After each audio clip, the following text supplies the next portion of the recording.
Assalamu alaikum wa rahmatullahi ta'ala wa barakatuhu. Al'umma wannan gida da fatan mu ina cikin ƙoshin lafiya.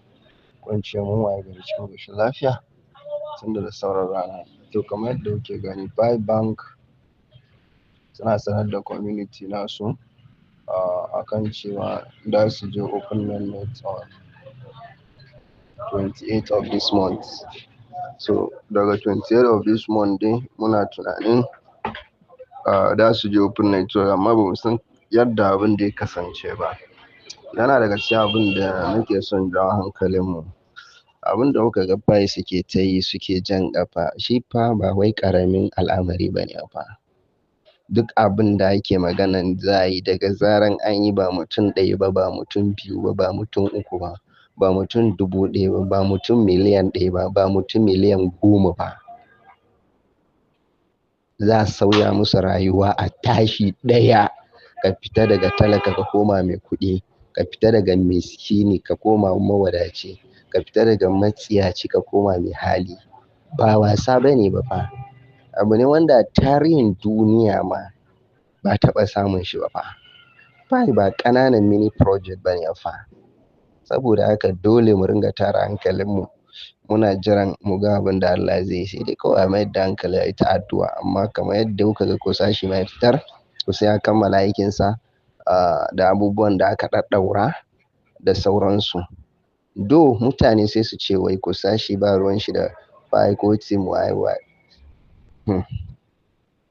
Menene Pi Network suka ce sun zo su yi?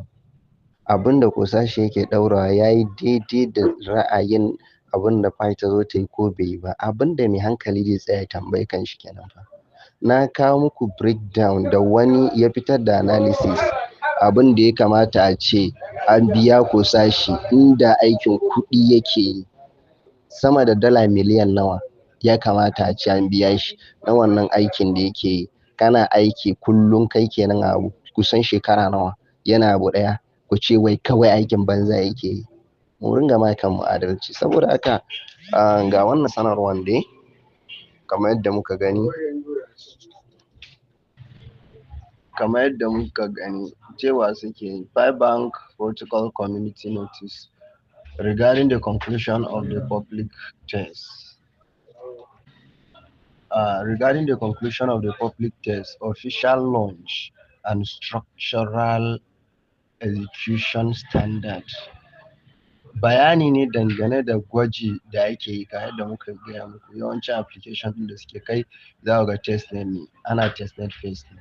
Sai suka ce wannan ya ƙunshi bayanan testnet da kuma launching na official mainnet da kuma yadda tsarin zai kasance. Sai suka ce a ƙwarya wannan is a very brief summary.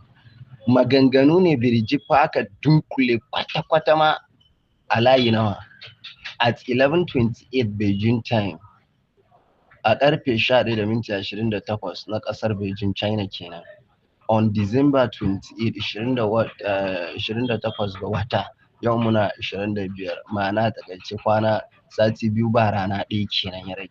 Saura sati biyu ba rana ɗaya. The Pi Bank Protocol Public Test Phase will officially conclude. A wannan ranar ɗin da kammala duk wata testing da ake yi na Pi Bank. And the system will enter the official launch and operational phase. Sannan system ɗin data an riga da ya programming nata. Da wannan ranar ɗin ana sa ran saboda kun san da yan baiwa muke magana. Shi dan baiwa ko da yaushe probability kake bashi zai iya yiwa ko bai yiwa. Ko a smart contract ka ga abu ka bashi haka saboda shi in ka gaya mishi dai rana kaza zai je sa ran shi. To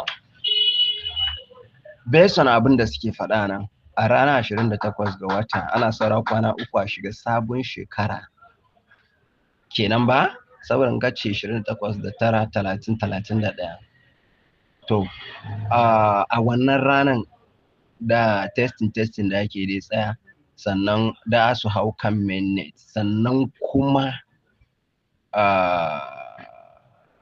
and the system will enter the official launch and operational phase. System din da ta launch kanta ta shiga operational phase ma'ana duk wani interface da ka sani a cikin wannan abun su applications nasu zai ringa aiki da sauransu. To wannan sai dai mu ci Allah ya tabbatar mana da alkhairi.